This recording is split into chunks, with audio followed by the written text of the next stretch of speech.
నమస్కారం. Next G news కి స్వాగతం. ముందుగా ముఖ్యాంశాలు. వెల్తీ హెల్తీ హ్యాపీ ఆంధ్రప్రదేశ్ సాకారం దిశగా స్వర్ణాంధ్ర 2047 డాక్యుమెంట్ శాసనసభలో సీఎం చంద్రబాబు. అసెంబ్లీ ప్రాంగణంలో ఆసక్తికర పరిణామం. పవన్ ను ఆలింగనం చేసుకున్న బొత్స వాత్సల్యం, ఒకరికొకరు షేక్ హ్యాండ్ ఇచ్చుకున్న వైనం. రైతు దగ్గర ఉన్న పత్తి మొత్తాన్ని కొనుగోలు చేయాలి. నూతనంగా అదనపు కేంద్రాలు. సీసీఐ అధికారులతో సమీక్షించిన కేంద్ర సహాయ మంత్రి పెమ్మసాని చంద్రశేఖర్. జగన్ అవినీతిపై చర్చ జరగాలి, అక్రమాలపై విచారణ చేయాలి డిమాండ్ చేసిన బీజేపీ ఎమ్మెల్యే విష్ణుకుమార్ రాజు, డొక్క మాణిక్యవర ప్రసాద్. రాష్ట్రంలో సంక్షేమం, అభివృద్ధి, సుపరిపాలనను బ్యాలెన్స్ చేస్తూ కార్యక్రమాలు చేపడుతున్నామని ఏపీ సీఎం చంద్రబాబు అన్నారు. చరిత్రలో ఎన్నడూ లేని విధంగా ఎన్నికల్లో ప్రజలు తీర్పిచ్చారని, రాష్ట్రాన్ని నిలబెట్టే బాధ్యత ప్రజా ప్రతినిధులపై ఉందని చెప్పారు. బాధ్యత లేకుంటే రాష్ట్రంలో పెట్టుబడులకు ఎవరు ముందుకు రారని అన్నారు. శాసనసభలో స్వర్ణాంధ్ర 2047 డాక్యుమెంటుపై చర్చ సందర్భంగా సీఎం మాట్లాడారు. వైసీపీ ప్రభుత్వ అక్రమాలపై లోతుల్లోకి వెళ్తే కొద్ది ఆశ్చర్యకర విషయాలు తెలుస్తున్నాయని చెప్పారు. చరిత్రలో ఏ రాజకీయ నాయకుడు ఇన్ని తప్పులు చేయలేదు. వ్యవస్థలు విధ్వంసం అయ్యాయి. అధికార యంత్రాంగం మొత్తం నిర్వీర్యమైంది. అప్పులు పరాకాష్ఠకు చేరాయి. ఇలాంటి విచిత్ర పరిస్థితిని నా 40 ఏళ్ల రాజకీయ చరిత్రలో ఎప్పుడు చూడలేదు. 2047 నాటికి దేశానికి స్వాతంత్ర్యం వచ్చి 100 ఏళ్లవుతుంది. ప్రధాని మోదీ వికసిత భారత్ పిలుపునిచ్చారు. మనం స్వర్ణాంధ్ర 2047 నినాదంతో ముందుకు వెళ్లాలని పిలుపునిచ్చారు. విజన్ 2020 తయారు చేశాం. తరువు ఎక్సర్సైజ్ చేశాం. అప్పట్లోనే ప్రపంచంలోనే పేరుండే ఒక మేనేజ్మెంట్ కన్సల్టెన్సీకి అప్పచెప్పి విజన్ అంటే ఎట్లుండాలి, ఏ విధంగా నిర్దిష్టమైన లక్ష్యాలను పెట్టుకోవాలి, ఏ విధంగా ముందుకు పోవాలి, 20 ఏళ్ల తర్వాత ఈ రాష్ట్రం ఎట్లుంటుంది, దానికి ప్రతి 5 సంవత్సరాలకు ఒకసారి బ్యాక్వర్డ్ ఇంటిగ్రేషన్ కింద ఏ విధంగా పనిచేయాలి, మళ్ళీ 5 ఏళ్లకు ఒక్కసారి ఎవ్రీ ఇయర్ బడ్జెట్ పెట్టుకుంటాం, బడ్జెట్ ప్రాధాన్యతలు ఎట్లుండాలి, పాలసీలు ఏ విధంగా ఉండాలి, ఇవన్నీ వర్కౌట్ చేసి ఆ రోజు విజన్ 2020 ఇస్తే చాలా మంది ఆ రోజు కూడా 95లో నేను ముఖ్యమంత్రి అయినప్పుడు డబ్బులు లేవు, 3 నెలలు జీతాలు ఇవ్వలేదు. చెప్పాను ప్రజలకి, జీతాలు ఇవ్వలేము, ఓపిక పట్టండి, ఖజానా ఖాళీ అయింది, దయచేసి సహకరించాను. రెండో విషయం అధ్యక్ష, ఆ రోజుట్లో ₹2 కేజీ బియ్యం కూడా అతి ప్రియమైన ₹2 కేజీ బియ్యం కూడా రేటు పెంచాం. అనివార్య పరిస్థితిలో కరెంటు ఛార్జీలు పెంచాం. పెంచిన తర్వాత ప్రజలకు చెబితే ప్రజలు అర్థం చేసుకొని సహకరించారు. అదేవిధంగా నేను చెప్పింది, ఈ ప్రభుత్వం short term, medium term, long term ప్రణాళికలు తయారు చేస్తున్నాం. ఇది మీ భవిష్యత్తుకు, మీ పిల్లల భవిష్యత్తు కంటే నమ్మారు. నమ్మిన తర్వాత మీరు చూస్తే దశ దాని ప్రూఫ్ ఆఫ్ కాన్సెప్ట్ ఈరోజు హైదరాబాద్ నాలెడ్జ్ ఎకానమీకి చిరునామా. ఎవరు వచ్చినా కూడా, ఏ ప్రభుత్వం వచ్చినా ఆటో పైలట్ లో పనులయ్యే పరిస్థితి వచ్చాయంటే అలాంటి ఎకో సిస్టమ్ క్రియేట్ అయింది. ఈ రోజు నేను ప్రవేశపెట్టే స్వర్ణాంధ్ర 2047 కూడా ఈ రోజే కాదు, దీన్ని కరెక్ట్ అయిన ఫౌండేషన్ మనం వేసుకోగలిగితే తర్వాత ఎవరైనా సరే ఇర్రివర్సిబుల్ గా ముందుకు పోయే విధంగా ఈ రోజు ఫౌండేషన్ వేస్తున్నామని చెప్పి కూడా నేను మీకు తెలియజేస్తున్నాను.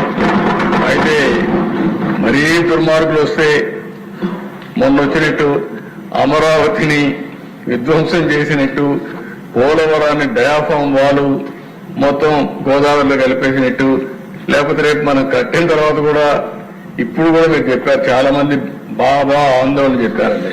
వాస్తవం కూడా ఈ రాష్ట్రంలో పెట్టుబడులు పెట్టాలంటే ఈ రాష్ట్ర వాస్తవ పరిస్థితులు కూడా అర్థం చేసుకుంటారు.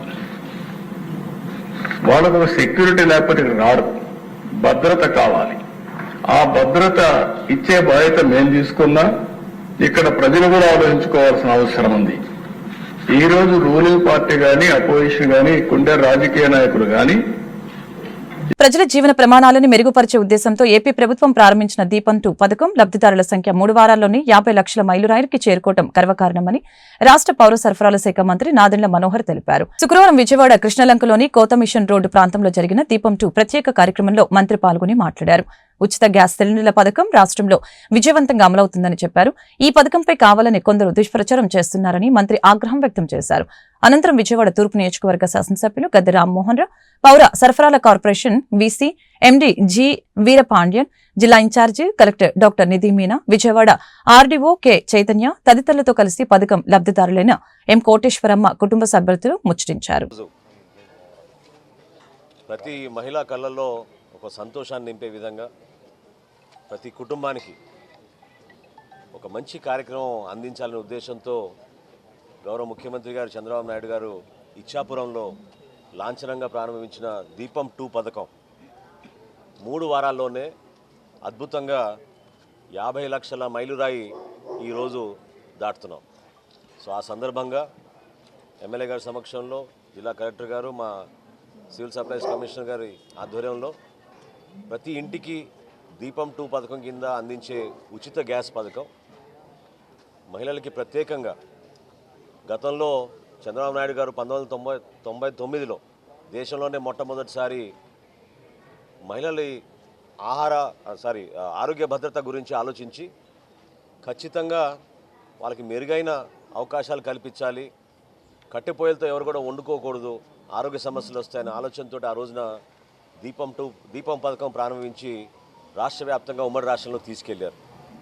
1,55,200,000 గ్యాస్ కనెక్షన్స్ ఉన్న మన రాష్ట్రంలో అర్హత ఉన్న ప్రతి కుటుంబానికి అందించే విధంగా చాలా సులభంగా 3 అంశాలపైన మేము వాళ్ళకి కండిషన్స్ అప్లై చేసాం.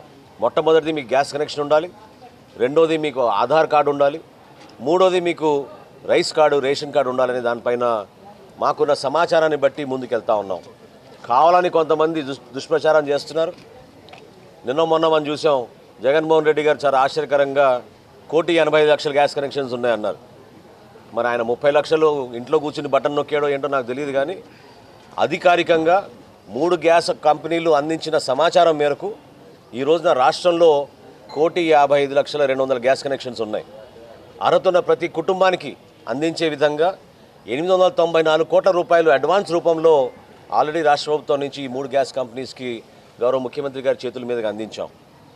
మా కోరిక, మా ఆకాంక్ష ఒకటే, పవన్ కళ్యాణ్ గారు కానీ చంద్రబాబు నాయుడు గారు కానీ ప్రతి సందర్భంలో కోరేది మహిళలకు మనం ఒక అద్భుతమైన భవిష్యత్తు, వాళ్ళలో సంతోషాన్ని నింపే విధంగా, వాళ్ళ భవిష్యత్తే కాకుండా వాళ్ళ బిడ్డల భవిష్యత్తు గురించి కూడా ఆలోచించుకుని ఇటువంటి పథకాల ద్వారా రాష్ట్ర వ్యాప్తంగా ప్రతి కుటుంబాన్ని ఆదుకునేటట్టు ఒక అద్భుతమైన కార్యక్రమం మా ఎన్డీఏ ప్రభుత్వం, కూటమి ప్రభుత్వం చేస్తోంది. ఏపీ అసెంబ్లీ ప్రాంగణంలో ఆసక్తికర పరిణామం చోటు చేసుకుంది. డిప్యూటీ సీఎం పవన్ కళ్యాణ్ ను వైసీపీ ఎమ్మెల్సీ బొత్స సత్యనారాయణ ఆలింగనం చేసుకున్నారు. అసెంబ్లీ వెలుపల పవన్ కారెక్కేందుకు వస్తూ ఉండగా చూసి వైసీపీకి చెందిన ఎమ్మెల్యే పెద్దిరెడ్డి రామచంద్రారెడ్డి, ఎమ్మెల్సీలు పక్కకు వెళ్లిపోయారు. అదే సమయంలో బొత్స సత్యనారాయణ ఎదురుగా నిలబడి పవన్ కి నమస్కారం పెట్టారు. బొత్స స్పందన చూసి పవన్ ఆయనకు ఎదురు వెళ్లారు. దీంతో బొత్స కూడా వెళ్లి ఆలింగనం చేసుకున్నారు. పవన్ బొత్స భుజంపై తట్టి మర్యాదపూర్వకంగా కరచాలనం చేసి వెళ్లారు. రైతు పండించిన పత్తిని సీసీఐ కొనుగోలు చేస్తుందని కేంద్ర గ్రామీణాభివృద్ధి కమ్యూనికేషన్ శాఖల సహాయ మంత్రి డాక్టర్ పెమ్మసాని చంద్రశేఖర్ స్పష్టం చేశారు.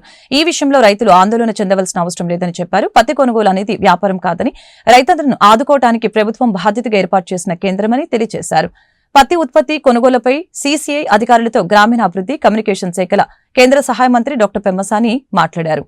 కలెక్టరేట్లోని శుక్రవారం సమీక్ష సమావేశం నిర్వహించారు. పత్తి కొనుగోలుపై సీసీఐ సెంటర్స్ లో జరుగుతున్న ఆలస్యం, రైతుల ఆందోళనపై అధికారులతో మంత్రి చర్చించారు. అనంతరం పెమ్మసాని మీడియాతో మాట్లాడారు. 24 గంటల్లో ఆంధ్రప్రదేశ్ మొత్తం మీద 61 కొనుగోలు సెంటర్లు ప్రారంభిస్తున్నట్లు తెలిపారు. సోమవారం నుంచి శుక్రవారం దాకా పత్తి కొనుగోలు జరుగుతాయని చెప్పారు. ఈ కార్యక్రమంలో జిల్లా collector Nagalakshmi, CCI director marketing Vijay Kuradagi, regional joint director of marketing Srinivasarao తదితరులు పాల్గొన్నారు. మీరు గత వారం రోజులుగా చూస్తూ ఉండుంటారు, పత్తి కొనుగోళ్లు సీసీఐ సెంటర్స్లో జరుగుతున్నటువంటి కొద్దిగా డిలే, ఇవన్నీ రైతుల ఆందోళన. వీటి గురించి సెంట్రల్ మినిస్టర్ గారితో మాట్లాడాం. అదేవిధంగా సీసీఐ అధికారులందరినీ కూడా, సీనియర్ ఆఫీసర్స్ని పిలిపించి ఒక రివ్యూ చేయించి, అదేవిధంగా ఈరోజు నేను, కలెక్టర్ గారు, సీసీఐ అధికారులు అందరం కూర్చొని ఒక మేజర్గా 4 పాయింట్ల మీద కన్ఫార్మిటీ తీసుకున్నాం. ఒకటి, 61 సెంటర్స్, పత్తి కొనుగోలు సెంటర్లు వితిన్ 24 అవర్స్లో ఓపెన్ అవ్వాలి. దానికి వాళ్ళు ఒప్పుకున్నారు. ఇప్పటి వరకు 40 ఎన్నో ఓపెన్ అయినాయి, ఇంకొక 20 ఓపెన్ అవ్వాలి.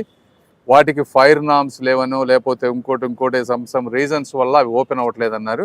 బట్ నేను వాళ్ళందరికీ చెప్పింది ఏంటంటే మీరు అందరినీ కోఆర్డినేట్ చేసుకోండి, మా ఆఫీస్ కూడా వర్క్ చేస్తుంది, కలెక్టర్ గారు వర్క్ చేస్తారు, వితిన్ 24 అవర్స్లో అన్ని సెంటర్స్ ఓపెన్ అవ్వాలి ఆంధ్రప్రదేశ్ మొత్తం అన్నాను.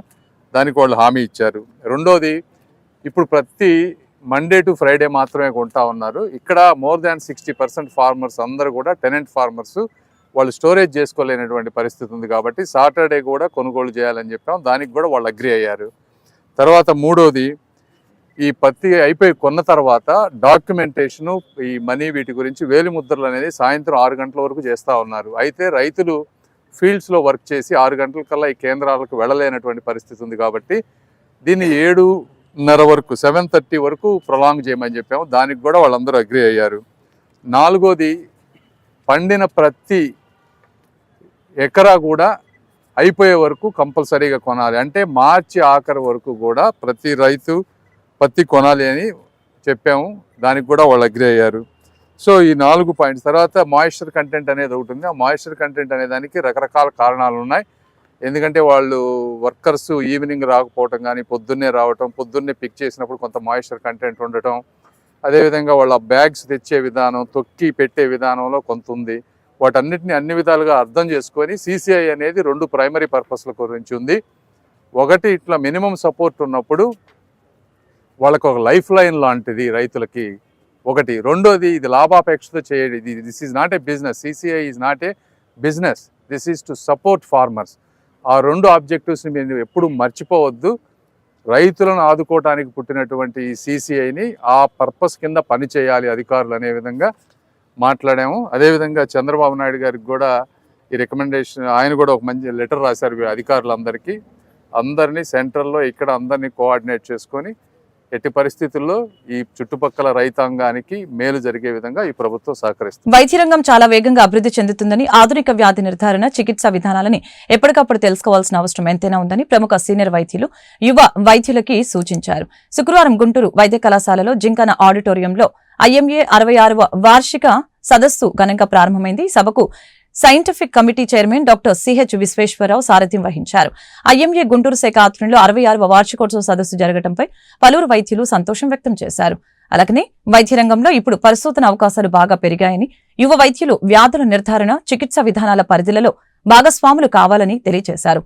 సమావేశంలో గుంటూరు ప్రభుత్వ ఆసుపత్రి superintendent doctor Ramana SSV, Andhra Pradesh medical council పర్యవేక్షకులు డాక్టర్ M వర్ణికుమార్, IMA రాష్ట్ర కార్యదర్శి doctor P Phanidhar, organising chairman doctor G Nandakishore, organising secretary doctor T Sevakumar, Guntur IMA branch అధ్యక్షులు డాక్టర్ Y సుబ్బరాయుడు, కార్యదర్శి డాక్టర్ B సాయికృష్ణ తదితరులు పాల్గొన్నారు.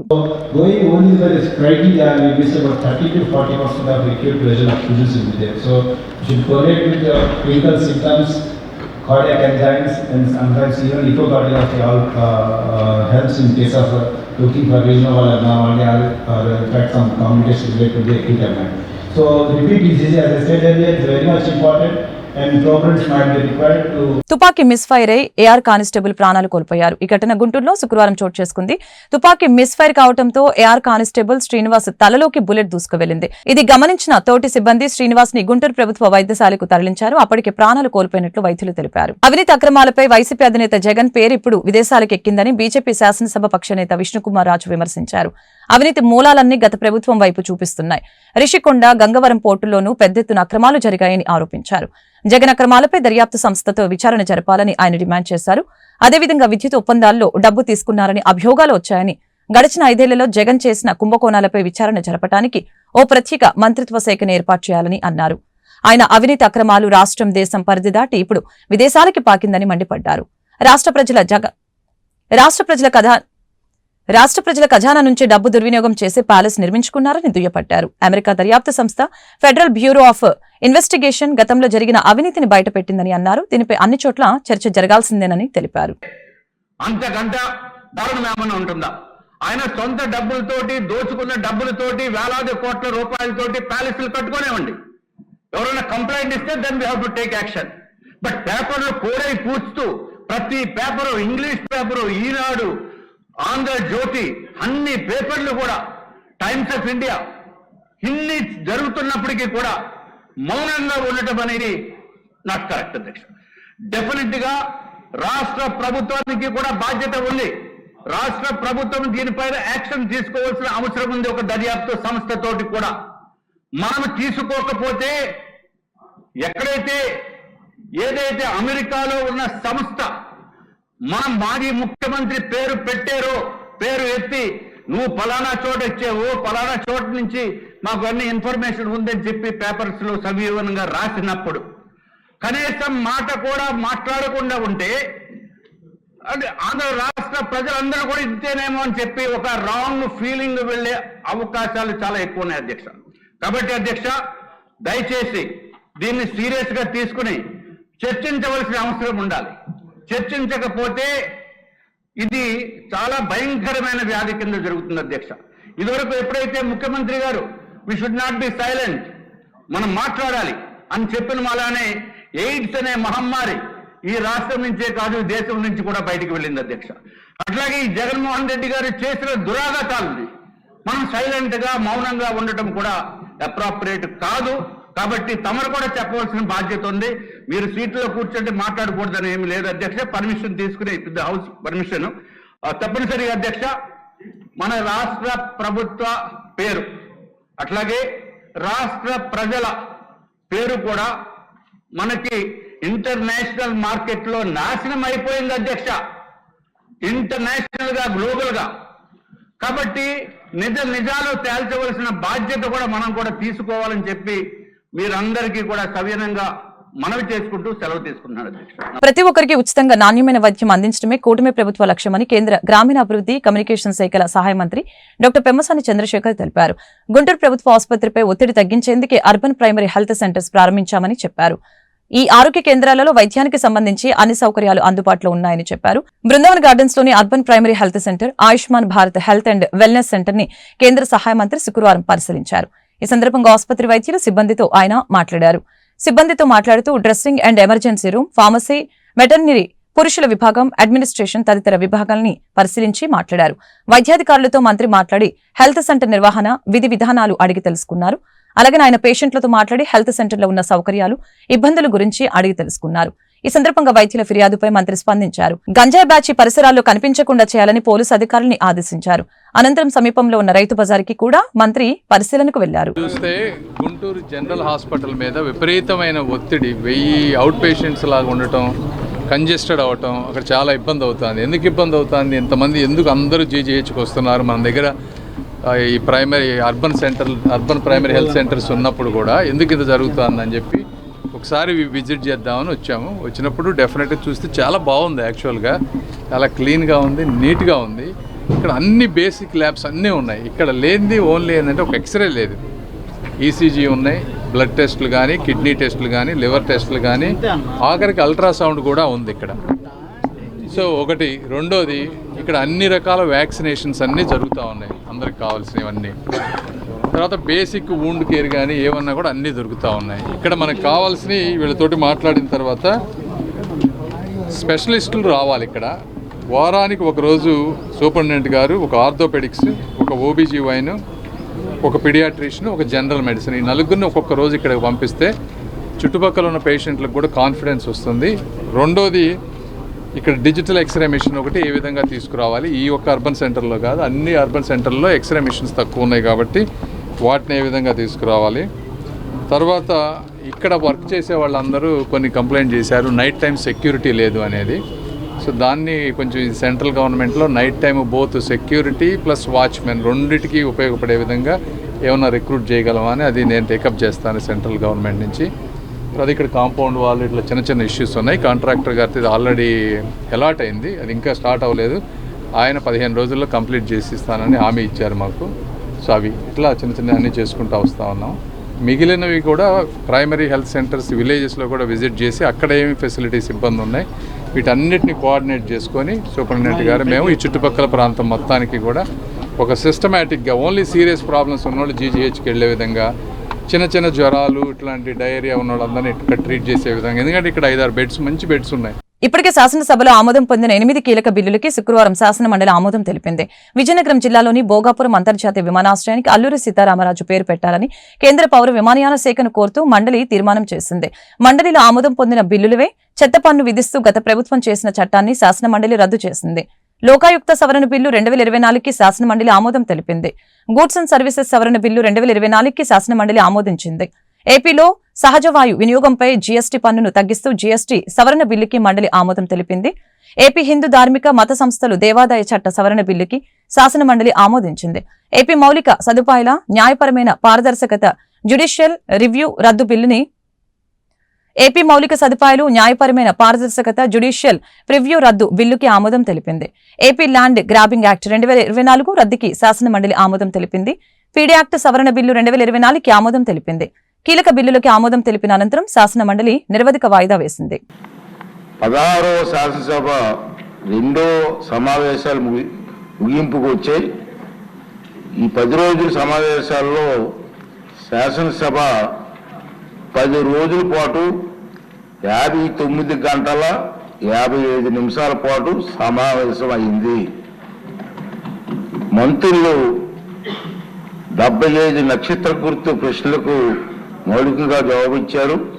ఇవి కాక 51 నక్షత్ర గుర్తుల గల ప్రశ్నలకు, అదేవిధంగా 3 నక్షత్ర గుర్తు లేని ప్రశ్నలకు సమాధానాలు సభా సమావేశం ఉంచాం. ముఖ్యమంత్రి గారు, మంత్రివర్యులు 8 ప్రకటనలు చేశారు. ఈ సమావేశంలో 21 బిల్లులు ప్రవేశపెట్టి ఆమోదించడం జరిగింది. ఇంత స్వల్ప వ్యవధిలో బడ్జెట్తో సహా ఇన్ని బిల్లులు ఆమోదించడం విశేషం. వివిధ అంశాల మీద 120 మంది సభ్యులు ప్రసంగించారు. ఈ సభలో ఉన్నటువంటి సభ్యులు సుమారు 120 మంది ఈ సభలో మాట్లాడడం జరిగింది. సభ 2 లఘు చర్చలు చేపట్టింది. 3 ప్రభుత్వ తీర్మానాలు ఆమోదించింది. 344వ నియమం క్రింద ఒక చర్చ చేపట్టింది. వైసీపీ అధినేత మాజీ ముఖ్యమంత్రి జగన్ సాగించిన దోపిడీ ఏపీ నుంచి అమెరికా వరకు సాగిందని మాజీ మంత్రి డొక్కా మాణిక్యవర ప్రసాద్ ఆరోపించారు. పారిశ్రామిక దిగ్గజం ఆదానితో జగన్ సాగించిన అక్రమ డీల్ బయటపడిందని చెప్పారు. గుంటూరులో ఆయన మీడియాతో మాట్లాడారు. జగన్ స్కీముల పేరుతో స్కాములు చేశారని ఆరోపించారు. ఆర్థిక నేరాలకు పాల్పడిన జగన్ పై చట్ట ప్రకారం చర్యలు తీసుకోవాలని కేంద్ర ప్రభుత్వానికి విజ్ఞప్తి చేశారు. ఆయనపై గతంలో 12 కేసులు ఉన్నాయని, ఇంతవరకు ఎందుకు విచారణ జరపలేదని నిలదీశారు. అమెరికా జస్టిస్ డిపార్ట్మెంటే ఈ అదానీ గ్రూప్లో జగన్ ఎలా ఆపరేట్ చేశాడు, ఎలా 1750 కోట్ల రూపాయలు ఏ విధంగా కొట్టేశాడు అన్న విషయాన్ని ఈరోజు ప్రపంచం నిర్వహిపోతూ ఉంది. అంటే ఆంధ్రప్రదేశ్లో, భారతదేశంలో ఆంధ్రప్రదేశ్లో ఒక ముఖ్యమంత్రిగా ఉండి ఇంత ధైర్యంగా ఒక సింగిల్ డీల్లో 1750 కోట్లు కొట్టాడంటే అందరం ఆశ్చర్యపోతున్నారు. పెద్ద పెద్ద దేశాధ్యక్షులు కూడా ఆశ్చర్యపోతూ ఉన్నారు. ఇంకొక కొన్ని దేశాల్లో అయితే ఇలాంటి వాటికి మరణశిక్షలు ఉంటాయి. మరి మంది ప్రజాస్వామ్య దేశం కాబట్టి ఇంకా ఛార్జ్షీటు ఇంకా ఇది ప్రొసీజర్ నడుస్తూ ఉంది. అమెరికా కోర్టు అయితే ఆశ్చర్యపోతూ ఉంది. ఒక ప్రభుత్వాలు ఈ విధంగా ఎన్ని వందల కోట్లు ఇంతమంది మదుపుదారులు, అంటే ఇన్వెస్ట్ చేస్తుంటారు చాలామంది మధ్యతరగతి వాళ్ళు, కొద్ది ఉన్నవాళ్ళు, ఇంతమంది ఇన్వెస్టర్స్ని ఇట్లా దోపిడీ చేస్తారా ఆంధ్రప్రదేశ్లో అని ఆశ్చర్యపోతూ ఉన్నారు. దీని మీద ప్రభుత్వాలు వెంటనే చర్య తీసుకోవాలి. దీని మీద ఇలాంటి ఇది సింగిల్ కుంభకోణం. ఓన్లీ సెకీ అంటే అదానీ గ్రూప్ ద్వారా ఒక సెకీ ద్వారా వచ్చినదే 1750 కోట్లు. ఇంకా అదానీ గ్రూప్స్ అనేక పెట్టుబడులు పెట్టింది. అన్ని పోర్టుల్లో అదానికి షేర్స్ ఇచ్చాడు జగన్. ఆ షేర్స్లో జగన్కి వాటా ఉంది. అదాని ప్రతి కంపెనీలో ఆంధ్రప్రదేశ్లో లేకపోతే ఇతర రాష్ట్రాల్లో అదానీ కంపెనీ ఉందంటే ఆ కంపెనీలో జగన్ గారికి వాటా ఉన్నట్టే లెక్క. ముఖ్యంగా ఆంధ్రప్రదేశ్లో ప్రతి పోర్టులో అదానీ గారికి షేర్స్ బలవంతంగా బెదిరించి, ఆల్రెడీ ఉన్న కంపెనీని బెదిరించి వాళ్ళని విత్డ్రా చేయించేసి అదానికి పెట్టించాడు, అదానికి కొనిపించాడు. దానిలో జగన్ గారికి షేర్స్ ఉన్నాయి. ఈ విధంగా ఆంధ్రప్రదేశ్లో ప్రతి దానిలో జగన్ గారికి షేర్స్ ఉన్నాయి. ఇతర రాష్ట్రాల్లో ఉన్న అదానీ గ్రూప్స్లో కూడా జగన్ గారి సంస్థలకు షేర్స్ ఉన్నాయి. అంటే ఒక రాజకీయ అధికారం ద్వారా ఏ విధంగా దోచుకోవచ్చో అనేది ఒక ప్రపంచాన్ని విస్తుపోయే ఒక కొత్త న్యాయ సూత్రాలని, దోపిడీ సూత్రాలని జగన్మోహన్ రెడ్డి గారు కనిపెట్టారు. ఒక ఆయన జాన్ ఇలియట్ అని ఇంపల్షన్స్ అని ఒక పుస్తకం రాశాడు. ఒక రీసెర్చ్ ఈ రీసెర్చ్లో ఆయన చెప్పాడు అసలు జగన్ గారు ఏ విధంగా చేస్తాడు. మిషనరీ అండ్ మైనింగ్ గ్యాంగ్లాండ్స్ మిషనరీ అంటే ఒక మిషనరీ లాగా మైన్స్ని ఎలా గ్రాప్ చేస్తారో ఆయన ఒక రీసెర్చ్ చూపించాడు. అదేవిధంగా ఇక అనేక స్కామ్స్, ఏ విధంగా పెట్టుబడులు ఏ విధంగా దోస్తాడు, ఏ విధంగా కరప్షన్ జరుగుతుంది, జగన్ కంపెనీస్కి ఏ విధంగా వచ్చాయి, అసలు ఇదంతా ఆశ్చర్యం ఇస్తూ ఒక అధికారం ఉంటే ఏ విధంగా దోచుకోవచ్చో జగన్ గారు ఎలా దోచాడో ఈ ఇంపల్షన్స్ అనే పుస్తకం ద్వారా ఒక రీసెర్చర్ జాన్ ఇలియట్ అనే ఆయన రీసెర్చ్ చేశాడు. అంటే అంతర్జాతీయ సంస్థలు కూడా ఈ క్రోనీ క్యాపిటలిజం, ప్రభుత్వ అధికారాన్ని ఎట్లా పెట్టి దోచుకోవచ్చు అనే దాని మీద జగన్ గారిని ఒక పెద్ద మోడల్గా చూస్తూ ఉన్నారు. జగన్ గారు చూపించి ఇట్లా దోచుకున్నాడని మిగతా దేశాలకి, ప్రపంచానికి, లేకపోతే బిజినెస్ స్కూల్స్ ఒక పాఠంగా తయారైంది. మరి జగన్ గారి కీర్తి ప్రతిష్టలు ఆ విధంగా ఎదుగుతూ ఉన్నాయి. అది మన తెలుగు వాళ్ళం సిగ్గుపడాలని చెప్పి ఈ సందర్భంగా నేను మనవి చేస్తూ ఉన్నాను. అయితే ఇప్పుడు జగన్ గారు ఈ మధ్య నేను విదేశాలకు వెళ్తానంటున్నాడు. జగన్ గారికి నిజంగా ధైర్యం ఉంటే ఇప్పుడు అమెరికా వెళ్ళమని చూద్దాం, తిరిగి వస్తాడేమో ఈ కేసులో. ఇప్పుడు లండన్ వెళ్ళమండి, తిరిగి వస్తాడేమో చూద్దాం. ప్రపంచం అలర్ట్ అయిపోయింది. ఒక వ్యక్తి ముఖ్యమంత్రిగా ఉంటే ప్రపంచాన్ని ఎలా భయపెట్టాడో, అంటే ఎట్లా దోచుకున్నాడో, ఏదో తగ్గులు పిండారీలని విన్నాం. అంటే వాళ్ళు ముసుగులు వేసుకొని వచ్చి, గుర్రాలు వేసుకొని వచ్చి, అలీబాబా నలభై వీళ్ళంతా ఒక స్టైల్లో చేస్తారు. అట్లా ఇప్పుడు అధికారంలో ఉండి రాజ్యాంగ ప్రకారం ఎలక్ట్ అయ్యి ప్రజాస్వామ్యం ద్వారా ఎలా దోచుకోవచ్చో జగన్ ప్రజాస్వామ్యాన్ని భయపెట్టాడు. చట్టాన్ని భయపెట్టాడు జగన్. ఇంత బరితెగించిన తనం ప్రపంచంలో బహుశా ఏ రాజకీయ నాయకులు ఉందో లేదో నాకు తెలియదు. ప్రజాస్వామ్య దేశాలు ఉంటే ఎక్కడన్నా నియంతృత్వ దేశాలు ఉందో నాకు తెలియదు. ప్రజాస్వామ్య దేశాలు ఈ బరితెగింపు, ఈ ధైర్యం ఎక్కడా లేదు. అంటే ప్రజాస్వామ్యం అంటే గేలి, చట్టం అంటే గేలి లెక్కలేదు. అంటే ఈ జస్ట్ కేర్లెస్ అనమాట. మరి ఆయన ఈ జగన్ టైంలో జరిగిన ఒప్పందాలన్నీ రివ్యూ చేయాలని డిమాండ్ చేస్తున్నాను. Not only electricity, mines, everything, ప్రతిదీ రివ్యూ చేయాలి. అదాని ఉన్నాడంటే అక్కడ జగన్ ఉన్నాడు. జగన్ది అనుకోవాలి, అది అదానిది కాదు. మన రాష్ట్రంలో అదాని పేరుకే ఉంటుంది కానీ మొత్తం జగనే, అవన్నీ అన్ని జగనివి అవన్నీ కూడా. అందువల్ల ఆ విషయాలను రివ్యూ చేయాలని చెప్పి నేను కోరుతా ఉన్నాను.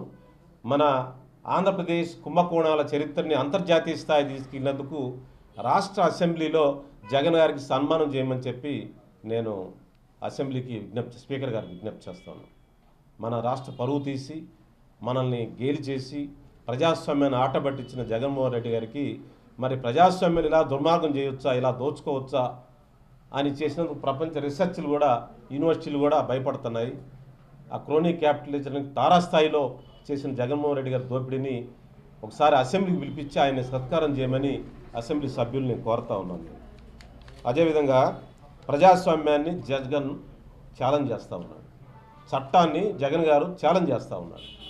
ప్రజాస్వామ్యాన్ని, చట్టాన్ని మీ ఇష్టం ఏం చేస్తారో చేసుకోండి అంటున్నాడు. అసెంబ్లీకి రాను, ఏం చేస్తారో చేసుకోండి. నేను ఇంట్లో కూర్చొని అసెంబ్లీ చేస్తాను, ఏం చేస్తారో చేసుకోండి. ఇక నేను దోపిడీ చేశాను, ఏం చేస్తారో చేసుకోండి అన్నట్టుగా ఉంది. అందువల్ల ఇప్పుడు కనుక ఈ దోపిడీని కనుక వెలికి తీసి అతని చట్టం ముందు నిలబెట్టకపోతే మన చట్టబద్ధ పాలనకే అగౌరవం, ప్రజాస్వామ్యానికే అగౌరవం. కేవలం రాజకీయాన్ని, అంటే ఆ జగన్ గారికి రాజకీయం అంటే వ్యాపారం, డబ్బు సంపాదించడం. ఏదో విధంగా అధికారం వస్తే దాని ద్వారా దోచుకోవచ్చు అనే ఒక సూత్రం. రాజకీయం అంటే వ్యాపారంగా మార్చిన ఏకైక రాజకీయ నాయకుడు ప్రపంచంలో ఒక జగన్మోహన్ రెడ్డి గారు మాత్రమే, ఇంకెవరూ లేరు.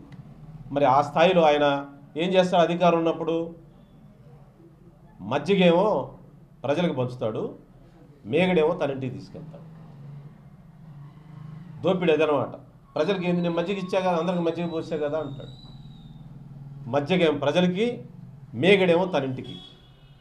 ఇంత బరితెగింపు, ఇంత దోపిడీ ఎక్కడ చూడలేదు. ఈరోజు జాతీయ పత్రికలు ఆయన గారి నిర్వాహకం గురించి, అంతర్జాతీయ పత్రికలు, జాతీయ పత్రికలు, హిందూ లాంటి పత్రిక వారి ఫోటో వేసి ఏ విధంగా దోచుకుందో హిందూ లాంటి పత్రిక రాస్తుంది. ఇది వాళ్ళు రాసినటువంటి వాళ్ళు అంతర్జాతీయ కోర్టులో వేసిన, న్యూయార్క్ కోర్టులో వేసిన ఛార్జ్ షీట్లో ఇదన్నీ ఉన్నాయి. ఈయన గారి నిర్వాహకం ఉంది. ఆ నిర్వాహకాన్ని హిందూ పేపర్ కూడా రాసింది. హిందూయే కాదు, మనకు హిందూ దొరుకుతుంది కాబట్టి పెట్టి అన్ని జాతీయ మీడియా అంతా కూడా ఈరోజు జగన్ గారి యొక్క స్టైల్కి వాళ్ళు నివ్వెరపోతూ ఉన్నారు. వాళ్ళు ఏంటి దుర్మార్గం, ఇలా చేయొచ్చా? ఆయన అంటుంటాడు ప్రతిసారి, పైనున్న దేవుణ్ణి కింద ఉన్న ప్రజలు నమ్ముతానని. ఈ దోపిడీలో 1700 ఈ సింగిల్ దోపిడీలో ఓన్లీ సెకి, అదానీ, సెకి, ఆంధ్రప్రదేశ్ ప్రభుత్వం ఈ 3 కుంభకోణంలో 1750 కోట్లు సింగిల్ డీల్లో కొట్టాడు. ఈ సింగిల్ డీల్లో కొట్టింది మరి ఆయన పైన దేవుడికి, ఏ దేవుడు ఆయన నచ్చిన దేవుడు, ఆయన ఎవరు నమ్మితే ఆ దేవుడిని ప్రమాణం చేసి నేను తీసుకోలేదని చెప్పమనండి, ప్రజలకు చెప్పమనండి నేను తీసుకోలేదని. అంత బహిరంగంగా, అంత బట్టపై చట్టాన్ని, ప్రజాస్వామ్యాన్ని, రాజ్యాంగాన్ని ఖాతరు చేయకుండా ఇది కేంద్ర ప్రభుత్వం కూడా ఆలోచించుకోవాలి. మోడీ గారు, అమిత్ షా గారు కూడా వాళ్ళు ఎందుకు వీళ్ళు ఇలాంటి దుర్మార్గాన్ని 100 కోట్లు పాపం కవిత కేజ్రీవాల్ ఉన్నాడంటే 100 కోట్లు తీసుకెళ్ళి వాళ్ళని 5-6 నెలలు జైల్లో పెట్టారు మీరు. మరి 1750 కోట్లు ఒక సింగిల్ డీల్లో, సింగిల్ ఒక్క ట్రాన్సాక్షన్ ఇది.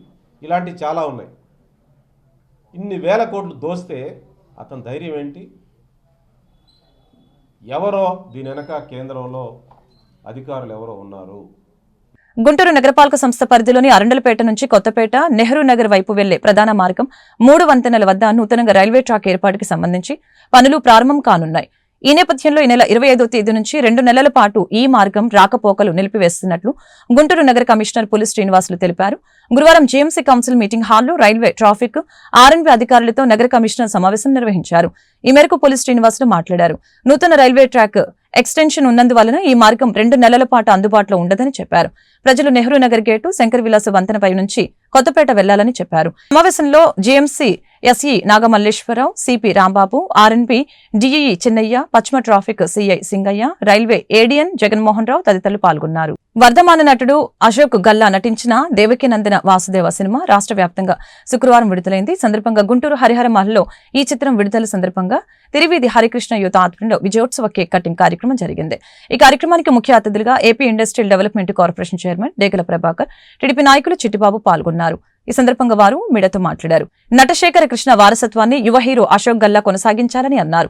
అలాగే సూపర్ స్టార్ మహేష్ బాబు లాగా అశోక్ గల్లా సినీ స్టార్ డమ్ సొంతం చేసుకోవాలని ఆకాంక్షించారు. పార్లమెంటు సభ్యులు జయదేవ్ గారి తనయుడుగా, అలానే మహేష్ బాబు గారి మేనలుడుగా రాష్ట్రం మొత్తానికి సుపరిచితుడైన అశోక్ బాబు గారు రెండో సినిమా, మొదటి సినిమా హీరో.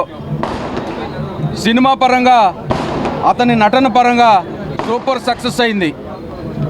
నటనలో మొదటి సినిమాలో నటించినట్టు లేదని చెప్పి ప్రేక్షకులంతా కొనియాడిన పరిస్థితి ఉంది మొదటి సినిమాలో. అదేవిధంగా ఈ రెండో సినిమా దేవకీ నందన వాసుదేవ కూడా ఇండస్ట్రీలో పెద్ద హిట్ అయి హీరోగా నిలబడాలని చెప్పి తెలుగుదేశం పార్టీ తరఫున, గుంటూరు ప్రజల తరఫున యూనిట్ అందరికీ శుభాకాంక్షలు తెలియజేస్తూ, మాజీ పార్లమెంటు సభ్యులైనటువంటి గల్లా జయదేవ్ గారి పుత్రుడైనటువంటి అశోక్ గారి రెండో సినిమా దేవకి నందన వాసుదేవ అనే సినిమా రిలీజ్ సందర్భంగా ఈరోజు కూడా గుంటూరులో ఉన్న యువతందరూ కూడా ఇలాగా పండగ వాతావరణంలాగా ప్రతి ఒక్కరు కూడా వాళ్ళ తండ్రి గారు ఇక్కడ పార్లమెంట్లో ప్రతి ఒక్కరు కూడా సుపరిచితం. ఎంతో ఇక్కడ పార్లమెంటుని అనేక కార్యక్రమాలు వర్గం చేసేసి ప్రతి ఒక్కరు కూడా నెంబర్ 1 పార్లమెంటరీగా పేరు ప్రఖ్యాతులు తీసుకొచ్చి ఈ రోజున వాళ్ళ బాబు గారి కొడుకు అశోక్ గారి చాలా సినిమా రంగాలే ప్రతి ఒక్కరు కూడా మన సొంత ఇంట్లో మనిషి హీరోగా వచ్చినటువంటి సినిమాలాగా భావిస్తూ మేమందరం కూడా ఉదయాన్నే మమ్మల్ని ఎవరు కుర్రోళ్ళందరూ కూడా ఉదయాన్నే ఫోన్ చేసి అన్నగారు అబ్బాయిది ఇలా సినిమా రిలీజ్ అని చెప్పేసి ప్రతి ఒక్కరు కూడా ఎందుకంటే వాళ్ళ తండ్రి చేసినటువంటి సేవలు, వాళ్ళ నాన్నగారు, అలానే నట సామ్రాట్ మన గుంటూరు జిల్లా వాసి అయినటువంటి సూపర్ స్టార్ కృష్ణ గారు వారసులు వాళ్ళ మేనమామ మహేష్ బాబు అంటే ఇలా గుంటూరు తెలుగు చలనచిత్రంలో రాష్ట్ర తెలుగు చలనచిత్రంలోనే మరి ప్రతి ఒక్కరు కూడా తెలిసిన హీరో. ప్రతి ఒక్కరు కూడా ఇలా మహేష్ బాబు అనగానే ప్రతి ఒక్కరు కూడా అలా ఉండాలి. ఆయన అందం కానీ ఆయన నటన కానీ ప్రతి ఒక్కరు కూడా వారసత్వంగా మరి ఇతను అశోక్ బాబు గారు ఇవాళ మన ముందుకు తీసుకొస్తున్నటువంటి అశోక్ బాబు గారు ఇవాళ మా అందరూ కూడా చాలా ఆనందదాయకంగా మరి హీరోగా ఎదగాలని చెప్పేసి, అలానే హీరో సినిమా ద్వారా సుపరిచితమై మొదటి సినిమాలోనే అతని యొక్క నటన అనేది వారసత్వంగా ఎలా ఉంటుందని చెప్పేసి మరి పరిచయం చేసుకొని ప్రతి ఒక్కరు కూడా హీరో అంటే భవిష్యత్తు ఉన్న హీరో అని అశోక్ బాబు గారిని కొనియాడడం జరిగింది. ఈ రోజున కూడా మీ అందరం కూడా ఈ సినిమా సూపర్ సక్సెస్ అయ్యి వారసత్వానికి మరొక హీరో వచ్చారని చెప్పేసి ఈ విధంగా మంచి హీరో అనిపించుకోవాలని చెప్పేసి ఆశీస్సులు అందరం కూడా కోరుకుంటున్నాం. భవిష్యత్తు బాగుంటుందని చెప్పేసి వాళ్ళ మేనమామలాగా వాళ్ళ తాతగారు సూపర్ కృష్ణలాగా పేరు ప్రఖ్యాతులు తీసుకొస్తారని చెప్పేసి మంచి హృదయంతో మీ అందరూ కూడా ఆశీర్వదిస్తున్నాం. Thank you. ఉన్నవ లక్ష్మీనారాయణ ఉన్నవ లక్ష్మీబాయమ్మ దంపతులు గుంటూరు బ్రాడీపేటలో 102 ఏళ్ల క్రితం స్థాపించిన శారదానికేతన్ విద్యా సంస్థ దినదిన ప్రవర్ధమానమే వెలుగొందుతుందని జనచైతన్య వేదిక వ్యవస్థాపకులు వల్లంరెడ్డి లక్ష్మణరెడ్డి తెలిపారు. స్వాతంత్ర్యం రాకముందే మహిళల విద్యాభివృద్ధి కోసం ఉపాధి కోసం శారదానికేతన్ విద్యా సంస్థ పనిచేసిందని గుర్తు చేశారు. శుక్రవారం 102వ వార్షికోత్సవ వేడుకల సందర్భంగా వైభవంగా జరిగే ఈ సందర్భంగా వల్లంరెడ్డి లక్ష్మణరెడ్డి మాట్లాడారు. మారుతున్న కాలానికి అనుగుణంగా శారదానికేతన్ విద్యా సంస్థ కార్పొరేట్ విద్యా సంస్థలకి ధీటుగా విద్యను అందిస్తుందని వివరించారు.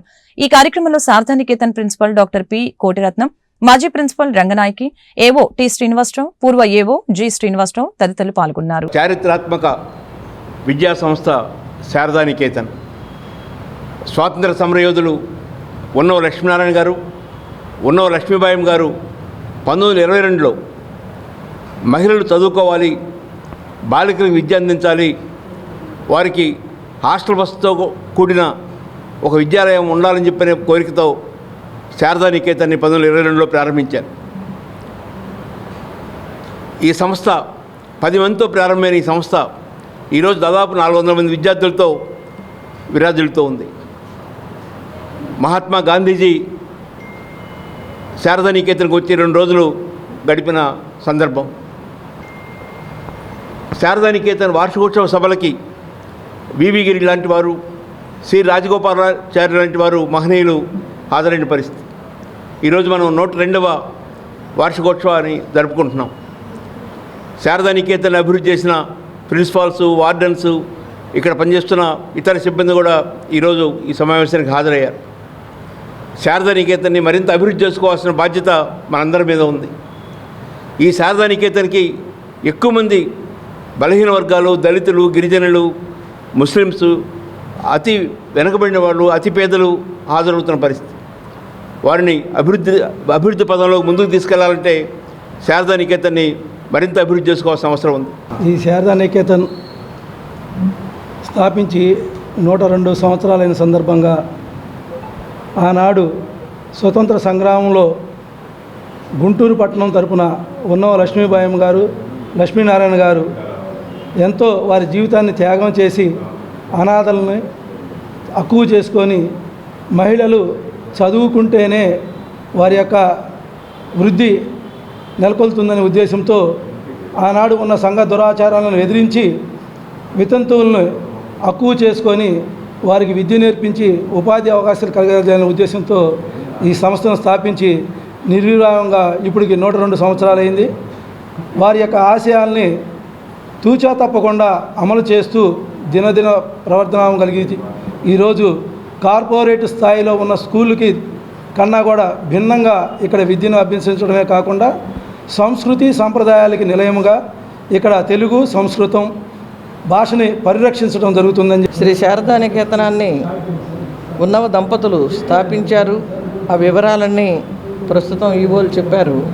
తమ్మారెడ్డి భరద్వాజ గారు, ఇక్కడ చదివినటువంటి శకుంతలాదేవి కుమారుడు త్రిపురనేని సాయిచంద్ గారు, వారిద్దరూ సంయుక్తంగా కలిసి మాకు ఒక 6 గదుల పెద్ద భవనాన్ని మేము కోరిన వెంటనే ఇచ్చి పిల్లలకి ఇబ్బంది లేకుండా ఏర్పాటు చేశారు. ఆనాడు తల్లిదండ్రులే ఇంటికి తీసుకువెళ్ళని పిల్లల్ని లక్ష్మీబాయమ్మ గారు మరి సంఘాన్ని పక్కన పెట్టి ఈ మూఢాచారాలని అణగద్రొక్కి ఒక బాల వితంతువుని మూఢమి మేము ఇంటికి తీసుకెళ్ళమని తల్లిదండ్రులు నిరాకరిస్తే శారదానికేతనం ఉన్నది దేనికి అని ఆ పిల్లని తీసుకొని వచ్చి ఇక్కడ సంరక్షించి విద్యాబుద్ధులు నేర్పారు. వారు కుల మత అతీతంగా ఈ సంస్థని స్థాపించి ఎందరినో తీర్చిదిద్దారు. ఆంధ్రప్రదేశ్లో ఎక్కడ తెలుగు పండిట్స్ ఉన్న వాళ్ళలో ఎక్కువ శాతం శ్రీ శారదానికేతనం విద్యార్థినులు అవ్వటం ఒక విశేషమైన అంశమైతే ఇక్కడే చదివినటువంటి ఆమె సత్యవతి అనే ఆవిడ లక్ష్మీబాయమ్మగా పేరు మార్చుకుని సంఘం లక్ష్మీబాయమ్మ అని భాగ్యనగరంలో ఒక పెద్ద విద్యా సంస్థ కూడా వెలిచింది. అటువంటి ఎందరో మహనీయులకి ఆశ్రయమై వాళ్ళని బాగా ప్రకాశింపచేసిన ఈ విద్యా సంస్థ 102వ సంవత్సరంలో అడుగుపెట్టింది. ఇంకా ఇది మళ్ళీ బాల్యావస్థ నుండి త్వరగా యవనావస్థకు వచ్చి 16 అణాల పడుచుపిల్లలాగా చక్కగా ప్రకాశించాలని దాతలందరూ సౌజన్యంతో ముందుకు వచ్చి ఇంకా దీనికి కావలసినటువంటి అవసరాలని నెరవేరుస్తారని మీ ద్వారా మేమందరం విన్నపం చేస్తాం. వార్తలు ముగించే ముందు ముఖ్యాంశాలు మరొకసారి. వెల్తీ హెల్తీ హ్యాపీ ఆంధ్రప్రదేశ్ సాకారం దిశగా స్వర్ణాంధ్ర 2047 డాక్యుమెంట్ శాసనసభలో సీఎం చంద్రబాబు. అసెంబ్లీ ప్రాంగణంలో ఆసక్తికర పరిణామం. పవన్ ను ఆలింగనం చేసుకున్న బొత్స వాత్సల్యం, ఒకరికొకరు షేక్ హ్యాండ్ ఇచ్చుకున్న వైనం. రైతు దగ్గర ఉన్న పత్తి మొత్తాన్ని కొనుగోలు చేయాలి, నూతనంగా అదనపు కేంద్రాలు. సీసీఐ అధికారులతో సమీక్షించిన కేంద్ర సహాయ మంత్రి పెమ్మసాని చంద్రశేఖర్. జగన్ అవినీతిపై చర్చ జరగాలి, అక్రమాలపై విచారణ చేయాలి డిమాండ్ చేసిన బీజేపీ ఎమ్మెల్యే విష్ణుకుమార్ రాజు, డొక్క మాణిక్యవర్ ప్రసాద్. ఈ వార్తలు ఇంతటితో సమాప్తం. మరొక బులెటిన్లో మళ్ళీ కలుద్దాం. నమస్కారం.